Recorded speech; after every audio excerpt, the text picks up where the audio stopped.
રાજ્યમાં આગામી 7 દિવસ હળવાથી મધ્યમ વરસાદની આગાહી કરાઈ છે। દક્ષિણ ગુજરાત અને સૌરાષ્ટ્રમાં હળવા વરસાદની આગાહી, તો અમદાવાદ અને ગાંધીનગરમાં 33 ડિગ્રી તાપમાન। ગુજરાત રિજિયનમાં 9% વરસાદની ઘટ છે, સૌરાષ્ટ્રમાં 30% વરસાદની ઘટ છે। રાજ્યમાં આગામી 7 દિવસ હળવા વરસાદની આગાહી કરવામાં આવી છે।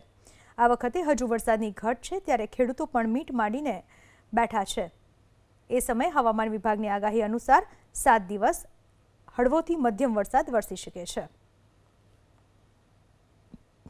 पिछले 24 घंटों में गुजरात के मुख्य तौर पे दक्षिणी गुजरात में जो है लाइट टू मॉडरेट रेन देखने को मिला है, जिसमें सबसे ज़्यादा जो है बारिश मॉडरेट रेन जो है वलसाड़ में दर्ज की गई है।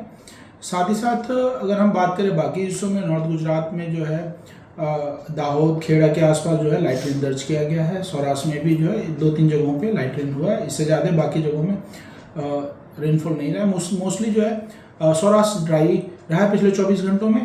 साथ ही बात करें आने वाले दिनों में, उसमें किसी प्रकार की हैवी रेनफॉल वार्निंग जो है गुजरात में नहीं दी गई है। साथ ही जो गुजरात में अगले पूरे हफ्ते जो है लाइट टू मॉडरेट रेन होने की संभावना है, जिसमें साउथ गुजरात के ये जो रेन है वो दक्षिणी गुजरात के कुछ हिस्सों में जो है सदर्न पार्ट में मोस्टली जो है light to moderate rain concentrate करेगा, और सौराष्ट्र के जो है दक्षिणी हिस्सों में, तटीय इलाकों में जो है लाइट टू मॉडरेट रेन देखने को मिलेगी।